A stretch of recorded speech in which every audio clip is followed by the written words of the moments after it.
De tout temps, les hommes ont cherché à explorer les océans, pénétrer le monde subaquatique. La grande aventure de l'exploration sous-marine commence véritablement en 1945, sur les rives françaises de la Méditerranée. À son origine, 3 hommes, Philippe Taillet, Frédéric Dumas et Jacques-Yves Cousteau. Surnommés les Mousquemers, ce sont eux qui ont écrit les premières pages de la plongée moderne. Eux qui ont rendu ce vieux rêve possible.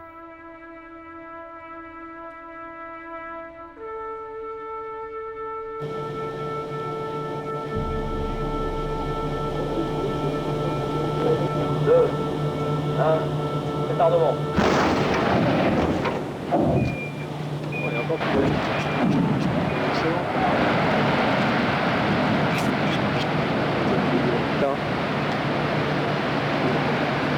Le Zodiac est là-dedans.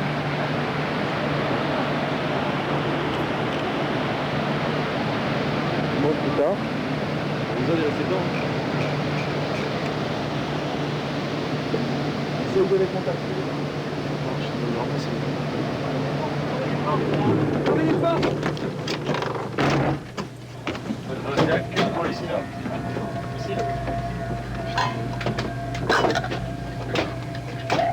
La couille est là-bas. Le Zodiac est là-bas. Il y a un mec à l'eau. De leur découverte ont découlé des innovations technologiques et humaines révolutionnaires. Des premiers balbutiements jusqu'à nos jours, la Marine nationale française est l'une des institutions les plus impliquées et reconnues dans le domaine de la recherche et de l'intervention sous la mer.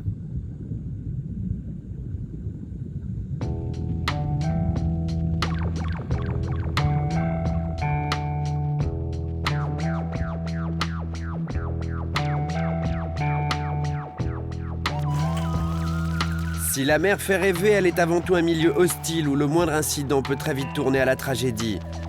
Pour les jeunes marins, tout commence à l'école de plongée de Saint-Mandrier. Plusieurs semaines de stage sous la direction d'une équipe d'instructeurs de choc leur seront nécessaires pour apprendre les rudiments de la plongée sous-marine.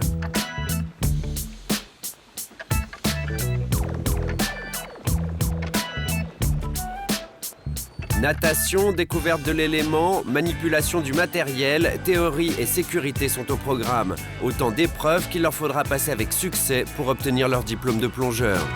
La plongée, c'est l'exploration du monde sous-marin et avec les contraintes physiologiques et physiques que ça impose. Pour moi, la plongée, donc, on a le côté exploration, qui est, je dirais, la découverte. Et après, il y a le côté professionnel, où on va exercer un métier lié donc, à cet environnement qui est un environnement particulier, quoi. Il faut que vraiment vous mettiez dans la tête de restituer le briefing au maximum. Si je lève la main, là, est-ce que je touche la coque? Là, tu te seras aperçu que non. Le but de l'exercice, c'est de contrôler le débit de l'air en mettant la bouche, en fermant la bouche un petit peu, et pas larguer trop d'air à la fois. D'accord? Ça va larguer peut-être un petit peu trop au début. Ici, on est chargé de la formation de l'ensemble des plongeurs militaires. Donc, il y a 36 cours différents. Environ 700 élèves passent par l'école de plongée chaque année.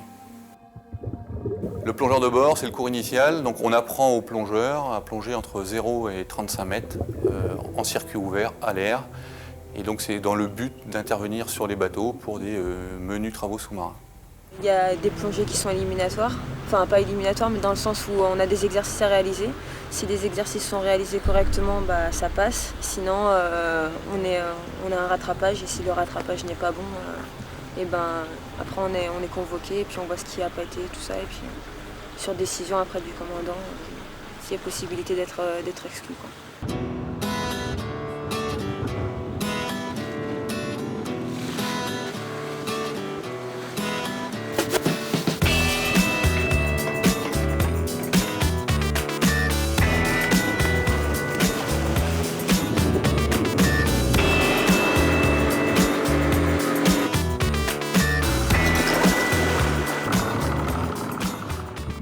Autre spécialité de la marine, les plongeurs démineurs. Leur rôle est de détruire les engins explosifs, mines, obus, bombes, sous la mer et sur les plages. Ils interviennent lors de conflits ou en temps de paix sur des engins dont la plupart sont des vestiges de la Seconde Guerre mondiale, encore présents par dizaines de milliers sur nos côtes. Au cours de cet exercice, les plongeurs iront détruire une mine anti-débarquement à Orin. Les entraînements se font à charge réelle. Pour résumer, il y a 3 mois de plongée et 4 mois d'apprentissage de plongeurs démineurs proprement dit. Donc de la recherche, de la relocalisation d'engins au fond de la mer. On apprend à détruire ces engins, donc la mise en œuvre d'explosifs. Les principaux dangers dans le métier de plongeur démineur, c'est la connaissance de soi-même déjà. Savoir si on est capable de réaliser une action ou non. Donc c'est la maîtrise, c'est la plongée. C'est les risques liés à la manipulation d'engins explosifs, plus ou moins anciens et qui peuvent être plus ou moins sensibles. C'est le risque lié à la manipulation de nos explosifs, de nos propres explosifs, de nos procédures de destruction. Et je dirais aussi que c'est la maîtrise du travail en groupe.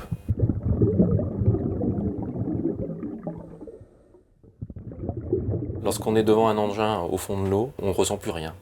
On applique le schéma de l'intervention qui a été décidé en surface. Je crois qu'il est trop tard pour réfléchir et il suffit de dérouler la procédure d'intervention qui a été définie au préalable. Les risques des engins qui se trouvent dans l'eau, c'est essentiellement la vétusté.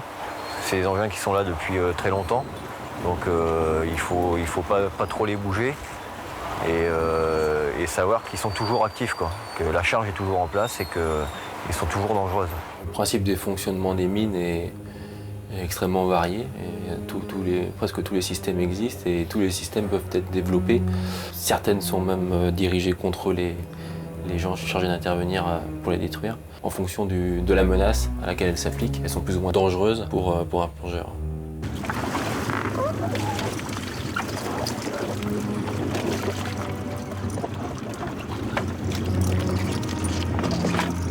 Ça ne peut pas exploser à tout moment. Il y a quand même des principes de fonctionnement répertoriés et des procédures qui ont été développées pour répondre à la menace de l'engin. Donc je ne dirais pas que ça peut exploser à tout moment. Il y a quand même une maîtrise du risque qui est en permanence recherchée.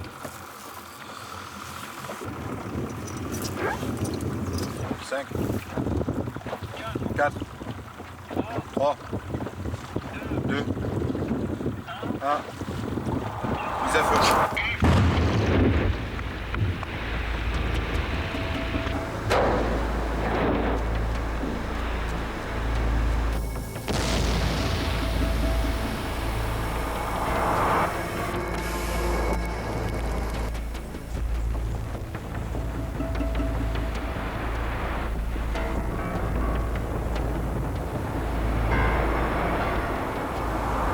On ne peut pas nier le risque.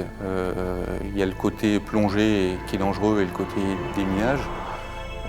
En revanche, on travaille avec beaucoup de procédures, beaucoup de réglementations et on peut considérer qu'on maîtrise bien le risque. Globalement, sur l'école, on peut parler d'un taux de réussite des 2/3, sachant que le cours le plus sélectif est le cours nageur de combat où le taux de réussite est de 50%. Destinés à incorporer le commando Hubert, les futurs nageurs de combat vont suivre un stage de près d'1 année, durant laquelle ils seront formés à faire face à des situations extrêmes. Utilisation d'un scaphandre spécifique, méthode d'infiltration sous-marine, franchissement d'obstacles, pose de charge. Certains hommes des forces spéciales, du GIGN et de la DGSE sont également amenés à recevoir ce type de formation. Un nageur de combat, c'est un commando marine, puisqu'ils appartiennent au commando marine, qui utilisera la mer comme masque pour la discrétion afin de pouvoir remplir sa mission. Donc un nageur de combat, ce n'est pas quelqu'un qui se balade sous l'eau avec un couteau pour aller tuer d'autres personnes et aller se battre dans une joute aquatique. Un nageur de combat, c'est pas ça. Un nageur de combat, c'est quelqu'un, ils ne sont pas tout seuls, ils partent un minimum à 2, sanglés, et ils ont pour mission d'aller poser une charge destructrice sur un bâtiment.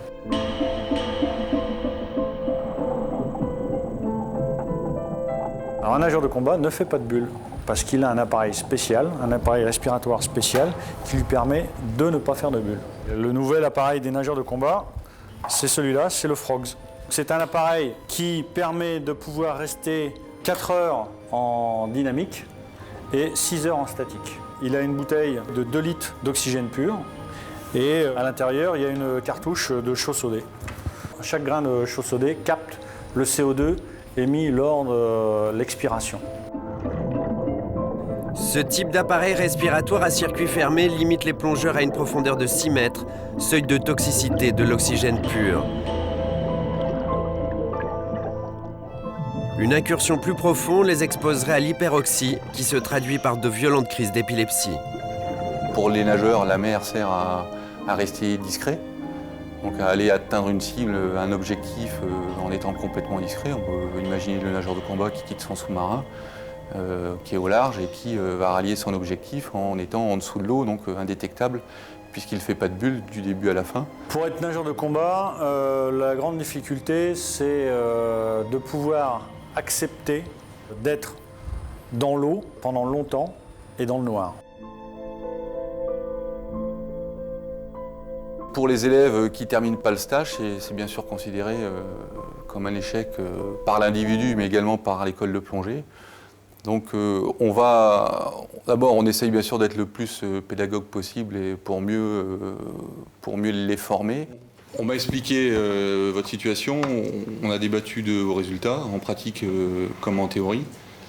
Alors il y a eu un souci en théorie, à l'écrit.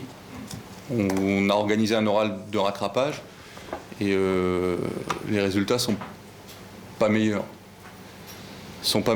Donc ça pose un problème, d'autant que pas mal de questions sur lesquelles vous avez séché concernent la sécurité.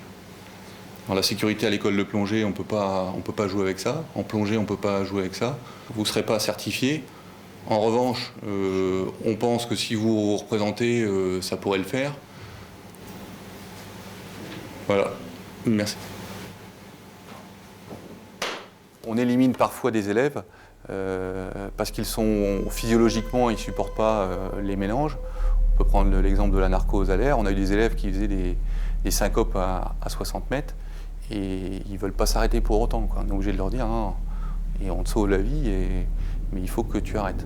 La plongée est une activité à risque, mais donc sous réserve d'une bonne sélection, d'une bonne aptitude, d'un entraînement régulier, puisqu'il faut quand même être en bonne forme, et du respect de certaines procédures et de la surveillance de son corps. C'est-à-dire que n'importe quelle personne, si elle est trop fatiguée parce qu'elle a enchaîné du travail à côté ou si elle fait des plongées qui sont limites, que ce soit en termes de travail, de profondeur, de durée, il y a un risque qui est forcément majoré.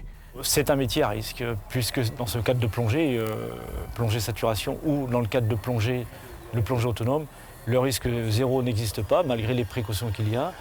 Et au jour d'aujourd'hui, nous avons en moyenne recensé 10 accidents de plongée par an dans notre domaine professionnel.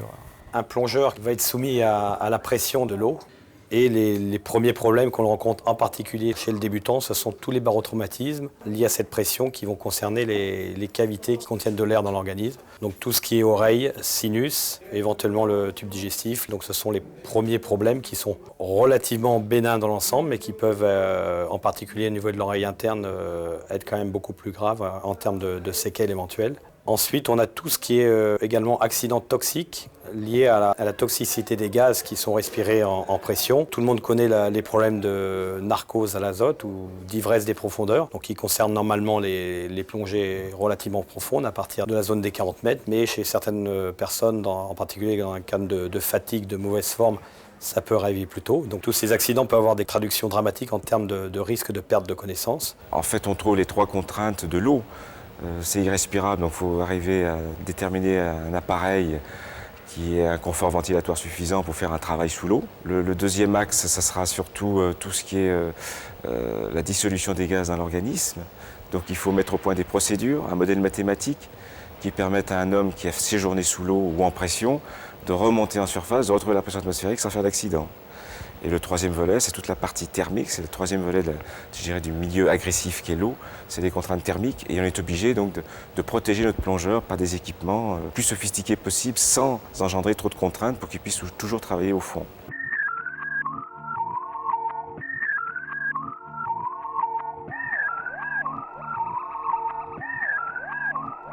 Alors derrière, on trouve le centre hyperbare de la marine, installé depuis 1980 et qui nous permet de tester du matériel, des procédures et de mener des études physiologiques sur la plongée. Les plongeurs d'essai marine nationale participent à des incursions expérimentales qui peuvent durer jusqu'à plusieurs semaines. Ces caissons hyperbares composés d'un module de vie et d'une chambre d'immersion permettent de recréer les conditions d'une véritable plongée en mer jusqu'à moins 500 mètres de profondeur. Plusieurs expérimentations ont été faites jusqu'à moins 450 mètres. Et actuellement, on se limite plutôt à des plongées jusqu'à 100 mètres pour correspondre vraiment aux missions actuelles de la marine. Bon, attention pour une mise en pression vers 80 mètres, vitesse de compression 10 mètres minute. 5, 4, 3, 2, 1. Top, mise en pression.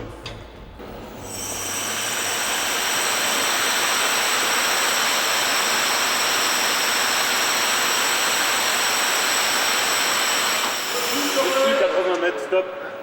Bon, les plongeurs, vous quittez les inhalateurs, le mélange est stabilisé et vous vous préparez pour effectuer la première plongée.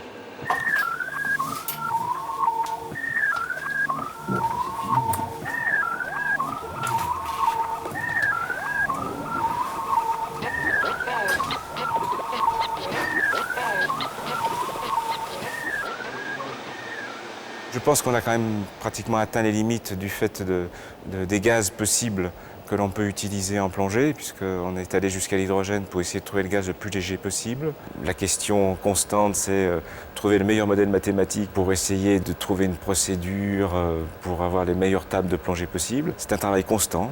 Depuis 50 ans, on travaille sur ces tables de plongée, on essaye de les faire évoluer. Le jour où on trouvera la table idéale et on n'aura plus d'accident de plongée, tant mieux. Et tous les autres axes de la toxicité des gaz, on continue à travailler dessus, toujours pour essayer de repousser nos limites, par rapport à nos missions, bien sûr. Mais le but, en tout cas pour un plongeur qui travaille sous l'eau, c'est de rester le plus longtemps possible sous l'eau.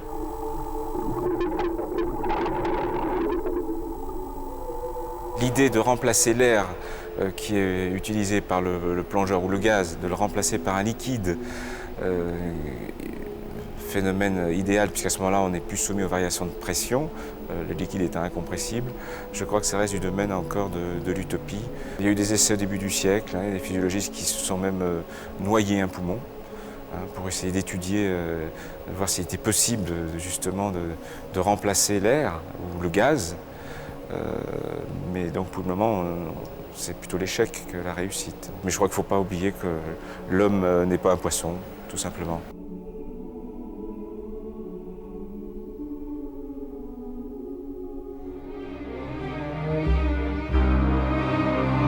La défense française dispose de nombreux moyens d'action sous la mer.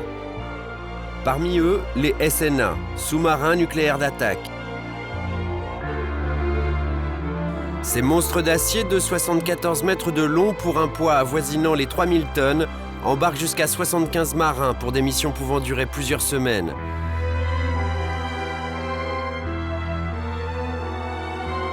Ils assurent des missions aussi diverses que la défense anti-sous-marine de notre flotte et le recueil de renseignements. Bienvenue à bord du SNA, la Perle. C'est une sacrée machine, avec une propulsion nucléaire, avec des installations dangereuses, de l'air à 250 bars, des fluides sous haute pression, et tout ça dans un environnement assez confiné. Donc le goût du risque, c'est pas spécialement dans l'esprit de combat, c'est aussi dans l'environnement dans lequel on évolue.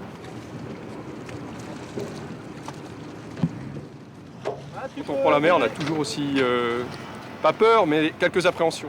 C'est un métier d'élite où l'à peu près et l'amateurisme n'ont pas place, quoi.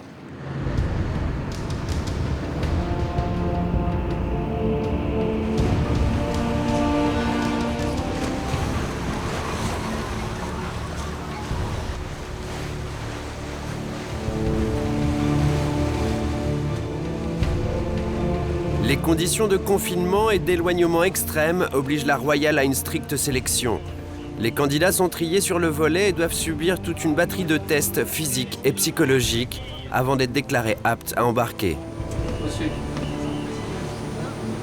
Attention pour le météo. Prends ma veille radar. Pour des raisons évidentes de confidentialité, lorsqu'ils embarquent, les hommes ignorent tout de la mission qu'ils vont accomplir. Mais la situation la plus pénible revient sans doute à leurs familles, qui resteront sans nouvelles d'eux pendant de longues semaines. Ça demande des sacrifices, ça Ça demande des exigences personnelles, ça demande un investissement personnel et familial de tous les instants. Et en revanche, même 10 ans après, on a toujours les mêmes sensations et toujours le plaisir de faire ce métier-là.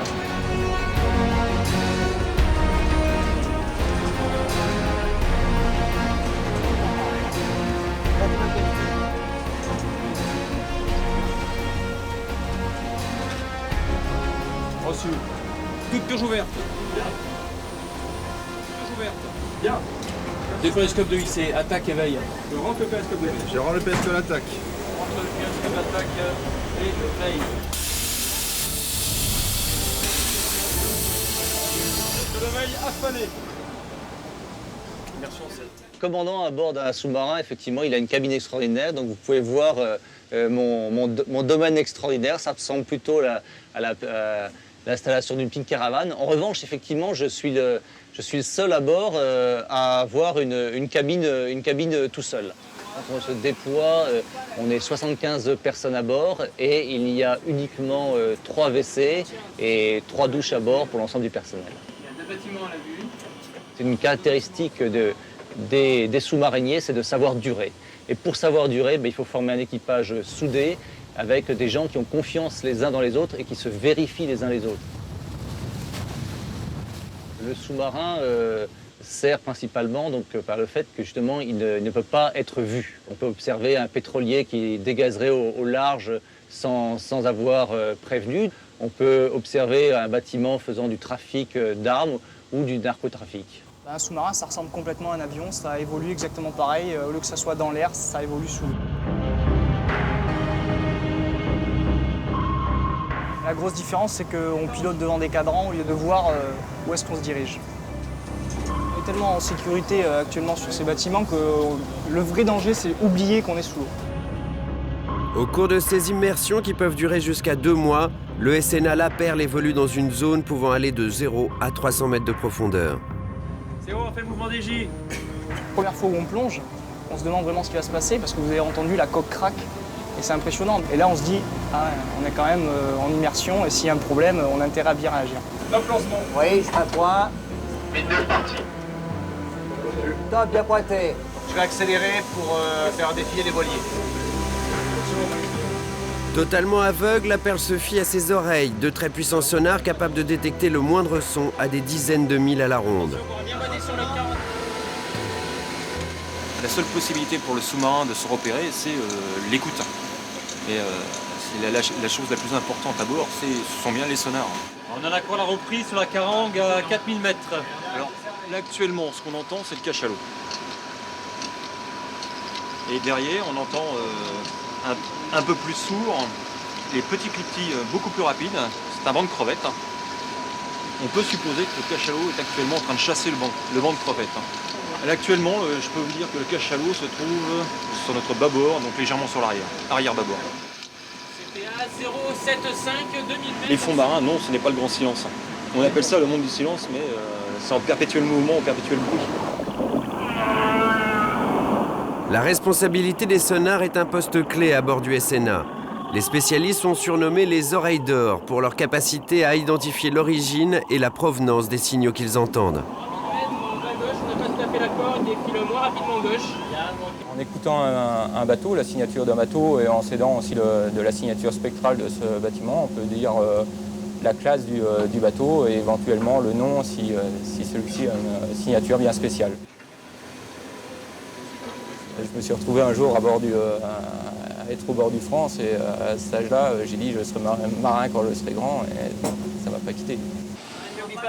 Oui, 15 mètres. Exercice incendie tranche. Incendie tranche delta. Au poste de sécurité. Le premier tiers de quart, l'équipe sécurité est équipée. L'ennemi numéro 1 des sous-mariniers, le feu. En quelques minutes, les flammes peuvent à la fois produire des fumées toxiques et consommer les réserves d'air. Les hommes s'entraînent sans relâche à faire face à cette menace sournoise, synonyme de mort. L'incendie, c'est quelque chose que je redoute particulièrement puisqu'on aura peut-être du mal à trouver l'origine de l'incendie. L'oxygène serait à ce moment-là complètement bouffé et donc on ne pourrait plus respirer. Donc la difficulté de lutter dans une atmosphère clos contre un incendie. Et puis bien sûr, on est sur un sous-marin nucléaire, donc il y a aussi des radiations. Le compartiment, on descend à 20 mètres, on remonte à 16 mètres pour reprendre la vue, on fait surface dans la foulée. On est normal. On a rien de lycée, le PSK d'attaque. On a rien lycée, le PSK d'attaque. Les marins s'apprêtent à maintenant regagner la surface, un moment attendu par tout l'équipage. Top, bien pointé. 2-1-4. Surface, chassé 30 secondes partout. C'est à vous compter. Surface, chassé 30 secondes partout. 2-1-4. Top, bien pointé. 2-1-3. Chassé partout. On chasse partout.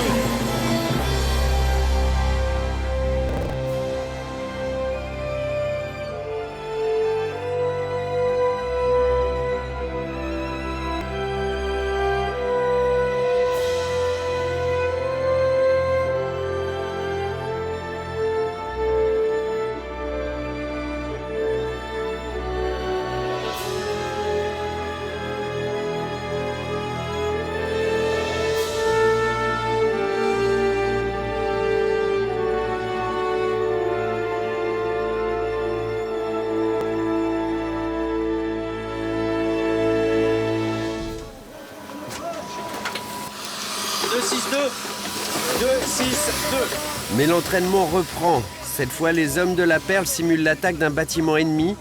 Un moment de tension extrême où chacun sait qu'il doit donner le meilleur de lui-même.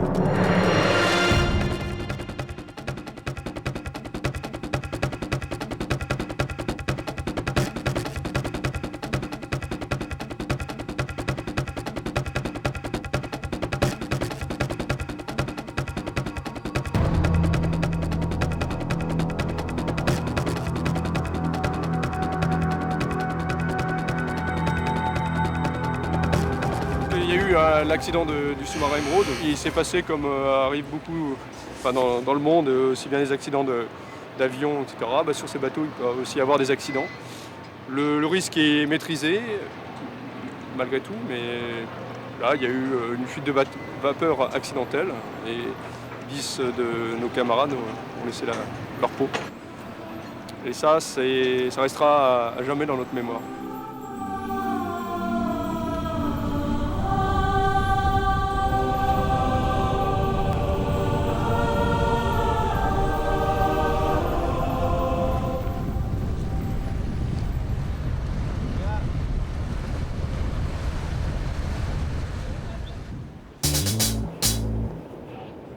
Le Cefismer, descendant direct du groupement d'études sous-marines créé par Taillez et Cousteau, cette cellule est à la pointe de la recherche physiologique et technologique de la plongée. L'un des rôles de cette unité très spéciale, le sauvetage de sous-marins à grande profondeur. Pour cette mission, il dispose d'une équipe expérimentée, de robots et d'un scaphandre révolutionnaire, le Newt Suit.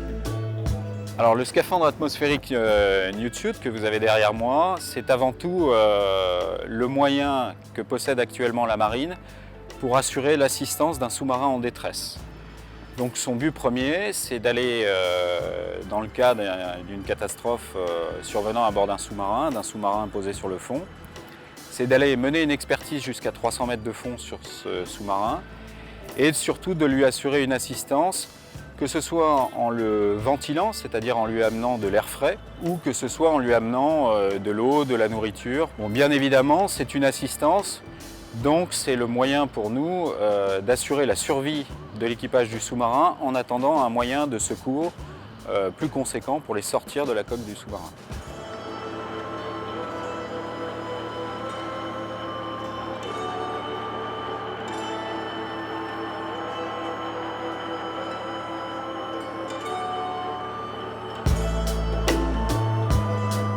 Aujourd'hui, Cefismer, c'est la cellule plongée humaine et intervention sous la mer de la marine qui appartient à l'état-major de la force d'action navale et qui aujourd'hui mène toutes les missions de la marine dans le cadre de la plongée humaine et de l'intervention sous la mer. On peut dire que c'est l'expert de la marine dans ces domaines. L'équipe de plongeurs de Cefismer, au jour d'aujourd'hui, ce sont tous des passionnés.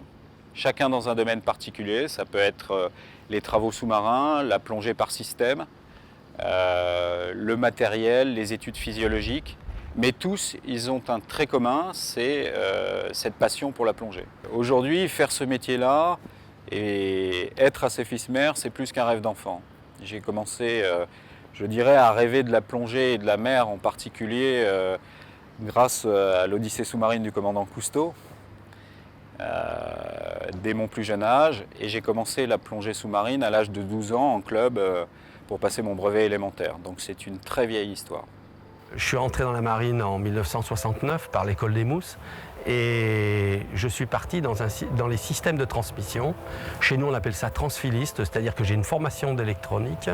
Cette formation d'électronique et de transmission, ça m'a permis de poursuivre ma carrière pendant 20 ans. Et puis au bout de 20 ans, au gré des affectations, je suis arrivé à ce que l'on appelait le GISMER pour faire de l'électronique au service des plongeurs, au service de la plongée. Et puis autour de toute cette électronique, il y a eu les robots, le début des robots pour la marine. Et étant présent au début de ces robots, je me suis intéressé immédiatement à ça. Et je crois que petit à petit, je suis devenu passionné. Tous les robots que vous allez voir sont uniques pour nous. Et je suis toujours là à m'occuper de cette partie électronique, de cette partie écoute sous la mer. Au niveau de ce qu'est capable de faire un robot, je dirais, pas spécialement sur nos robots à nous, sur tous les robots qui existent dans le monde pour faire des travaux, les robots peuvent pratiquement tout faire. J'ai participé à suivre les travaux sur l'Erika, ce qui a permis d'acquérir une certaine expérience dans ce domaine. Après, la dernière mission importante que j'ai faite, c'est la recherche de boîtes noires à Sharm el-Sheikh au moment de la crash du Boeing.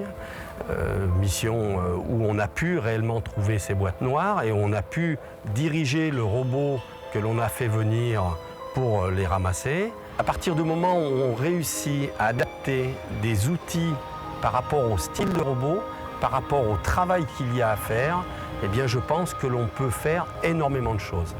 Par contre, dans certains cas, il est quand même bien nécessaire d'avoir l'œil de l'être humain. Donc il faut absolument associer les deux.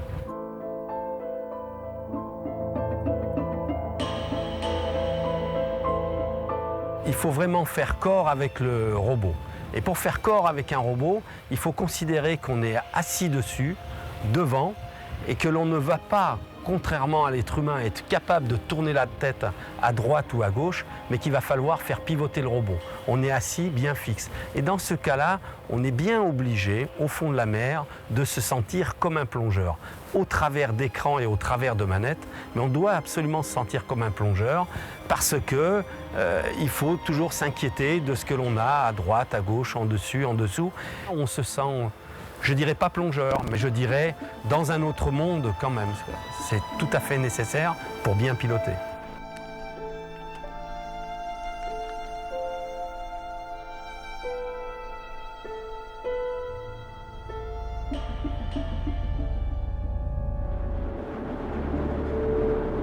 « 6h45, la Carangue, bâtiment civil mis à la disposition de la Marine nationale, appareil pour une mission d'entraînement de 10 jours durant laquelle les pilotes du scaphandre vont simuler une opération de secours sur un sous-marin en détresse.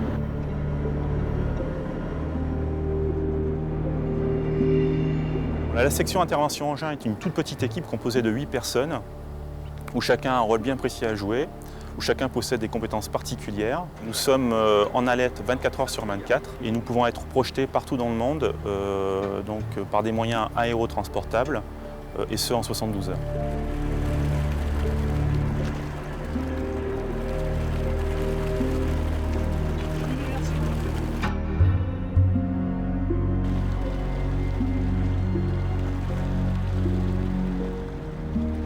Alors actuellement, dans le cadre de l'OTAN, on travaille avec d'autres nations, toutes les nations de l'OTAN en fait, puisque nous échangeons à la fois nos outils et nos procédures d'intervention sur sous-marins en détresse, et nous sommes capables d'intervenir sur des sous-marins de l'OTAN. Le nude suit, bien évidemment, ça dépend de la situation du sous-marin en détresse que l'on va secourir, mais le nude suit reste certainement un des outils les plus efficaces pour porter assistance à un sous-marin. D'abord parce que comme c'est un scaphandre atmosphérique, On peut descendre très très vite et remonter très très vite, on peut changer de pilote, on peut rester longtemps au fond. Il est aérotransportable, donc en moins de 48 heures, on peut le transporter sur les lieux d'un accident de sous-marin. Et puis surtout, il peut intervenir dans n'importe quelle condition, puisque le corps humain n'est pas soumis à la pression de l'eau ou aux agressions, quelles qu'elles soient, que ce soit chimiques ou autres. Le scaphandre, c'est un scaphandre de fabrication canadienne. La particularité, c'est qu'on ne subit pas la contrainte de l'environnement, des pressions liées à la profondeur. Donc pas de palier de décompression au retour en surface, ça c'est l'avantage. L'avantage également, c'est que c'était un scaphandre habité nous permettant de nous déplacer et de travailler, je dirais, jusqu'à moins 300 mètres, avec des difficultés bien sûr, liées à l'environnement, mais dans de relatives bonnes conditions. Le scaphandre est autonome, donc il dispose d'une bouteille d'oxygène et d'un système de recyclage du gaz carbonique grâce à de la chaux. L'autonomie de travail, je dirais, courante, pour nous, c'est 12 heures en tant que pilote. En cas d'avarie, on peut rester dans le scaphandre jusqu'à 36 heures. Alors maintenant, effectivement, ça paraît un petit peu 36 heures seul dans un scaphandre. À moins 300 mètres, effectivement, on peut imaginer le déroulement de sa vie peut-être très rapidement. Mais bon, je ne crois pas, parce que les pilotes qui sont amenés à conduire, conduire cet engin, dont sont peu nombreux déjà. Nous sommes 4 dans la marine aujourd'hui. Pourquoi si peu? Parce qu'en fin de compte, ça finalise un parcours professionnel. On arrive à finaliser par cette filière d'intervention sous la mer, filière qui nous permet de devenir pilote de scaphandre, je dirais mise à la disposition de la marine. Donc un plongeur anti-immergé crache dans son masque pour créer une pellicule de graisse et ne pas avoir de bouée. En ce qui me concerne, avec l'ADS, je mets un petit peu de liquide vaisselle tout simplement, de façon à créer une pellicule de graisse et ne pas avoir de buée à l'intérieur.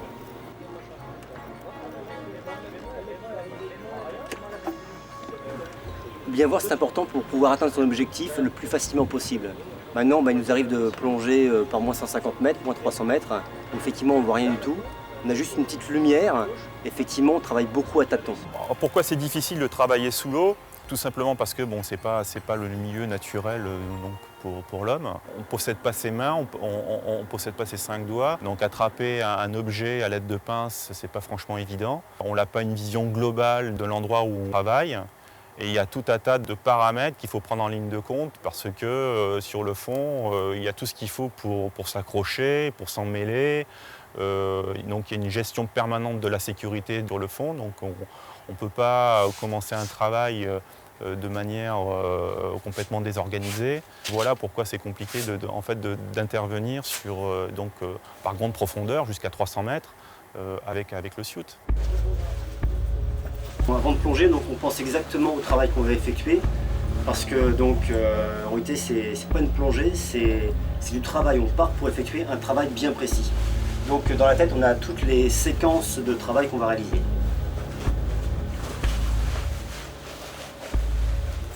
D'abord, il y a une phase de préparation, je dirais de concentration, malgré soi.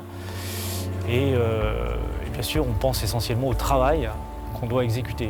Pour pouvoir exécuter un travail, il faut le préparer, être quand même bien dans sa tête, de manière à pouvoir assurer la mission, je dirais, avec le plus grand succès.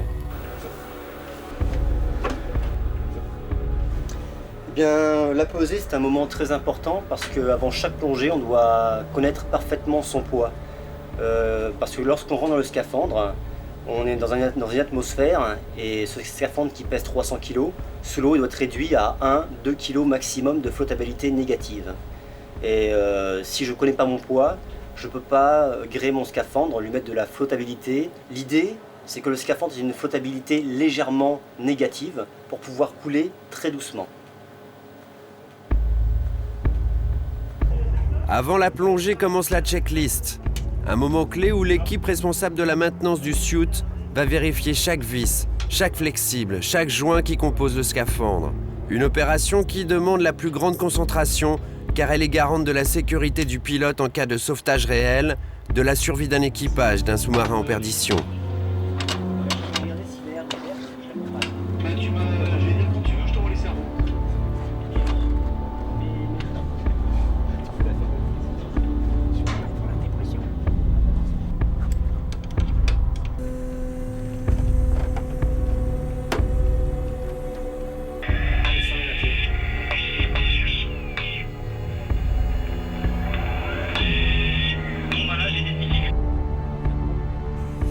Lors de la mise à l'eau, le scaphandre est installé dans une cage qui le descendra jusqu'à la profondeur d'intervention.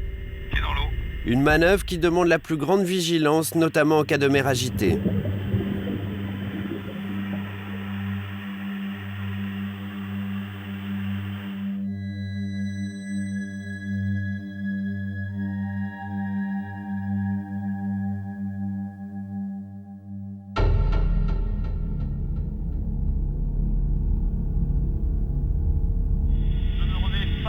À la carangue.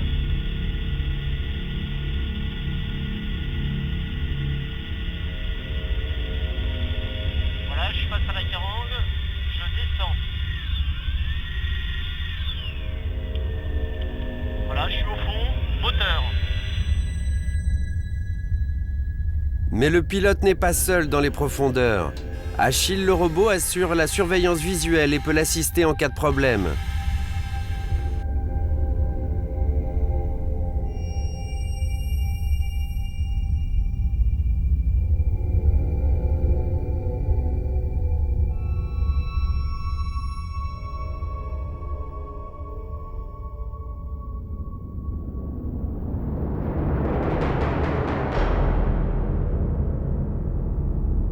Lorsque le NewsCube travaille sur le fond, il est en liaison permanente avec une équipe en surface. Grâce en fait à un câble qui relie le scaphandre à la surface, dans lequel passent les informations en termes de communication, de vidéo, de data pour la gestion de la plongée. Nous là, je pense. Renvoyer 2 mètres de mou. Au cours de cette plongée, le pilote assure la ventilation d'un submersible. Il doit effectuer le branchement de 2 manches à air, l'une assurant l'arrivée d'air frais, l'autre l'évacuation de l'air vicié.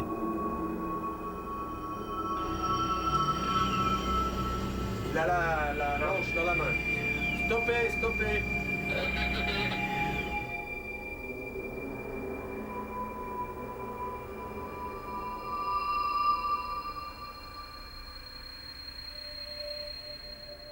C'est l'ADS qui ira finaliser, qui ira aider les sous-mariniers qui seront, eux, dans leur sous-marin, qui seront bloqués, qui n'auront plus aucun moyen de liaison. C'est nous qui allons les ventiler, qui allons leur apporter la vie. On va leur apporter de l'air pur et on va extraire l'air vicié qu'il y a dans leur sous-marin de façon à leur permettre de re-respirer normalement et d'avoir une activité normale en attendant les secours comme les DSRV des nations étrangères.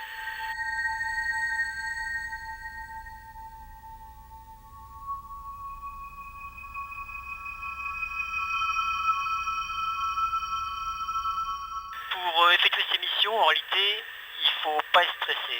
Le stress est un élément perturbant pour tout être humain. Il faut rester très froid au niveau de la tête.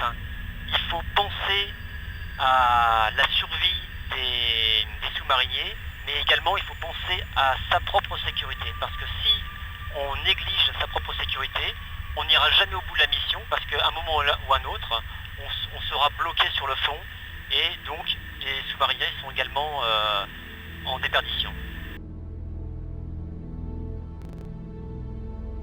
On se sent forcément seul, malgré qu'on soit relié en permanence avec des communications avec la surface.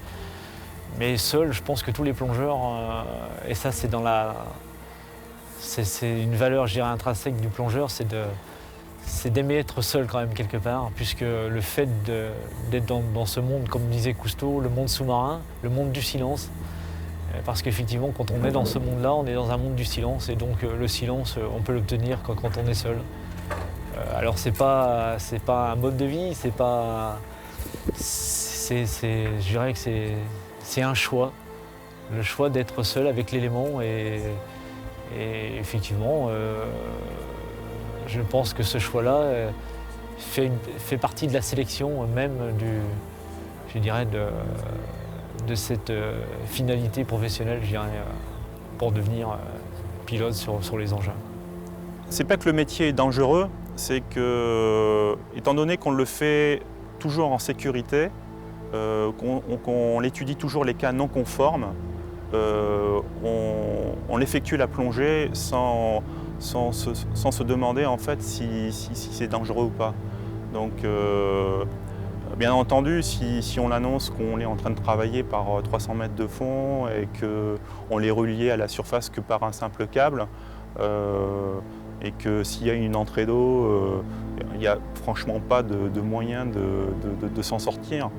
Oui, c'est dangereux, mais c'est quelque chose qui ne me vient pas à l'esprit. Parce que tout est fait pour qu'on puisse faire ça en sécurité. On nous a entraînés pour le faire. Et donc du coup, on ne se pose vraiment pas la question, quoi. Puis on est là pour sauver des gens, et donc à la limite, s'il arrivait quelque chose, ça serait pour la bonne cause. Quand vous vous retrouvez par moins 300 mètres, c'est pas quelque chose de commun, on fait beaucoup plus attention à tous nos mouvements, à tout le travail qu'on fait, de façon à ne pas rester bloqué, parce que une erreur à cette profondeur-là serait fatale. Mais les normes d'entraînement qu'on a, les conditions qu'on a font que, en réalité, ça se passe très très bien. Et on gère très bien cette phase d'entre guillemets danger, mais tout le monde est très conscient, tous les intervenants sont conscients de ce qu'ils font. Et on n'est pas des héros, on est juste des gens tout à fait normaux qui essayons de faire un travail par grande profondeur. Dans l'eau, il faut se rendre compte que lorsqu'on est en pleine eau ou la nuit, alors que ce soit avec le scaphandre, en plongée autonome ou avec les roves, on perd complètement ses repères. On n'a plus de repères parce qu'on est dans un milieu, je dirais, hostile et sans repères. Alors effectivement, il faut se fier aux instruments essentiellement. Ça, c'est quelque chose d'assez impressionnant. Il y a des instants où effectivement on n'a plus de repères et effectivement ça devient difficile, quoi. La gestion de la localisation dans le milieu est difficile sans repères.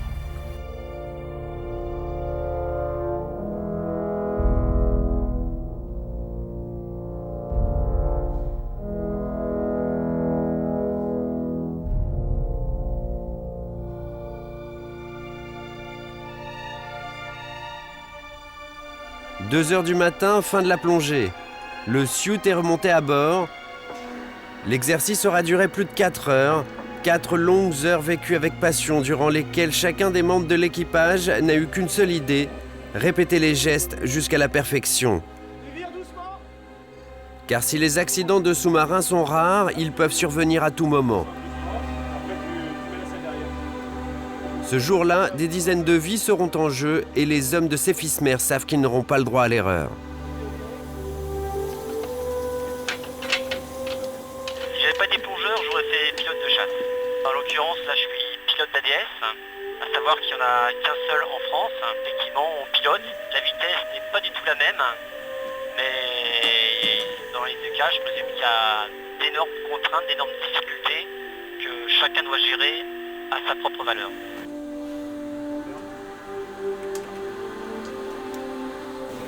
Là, en sortant, on est un petit peu fatigué, mais content du travail achevé. Super boulot, hein.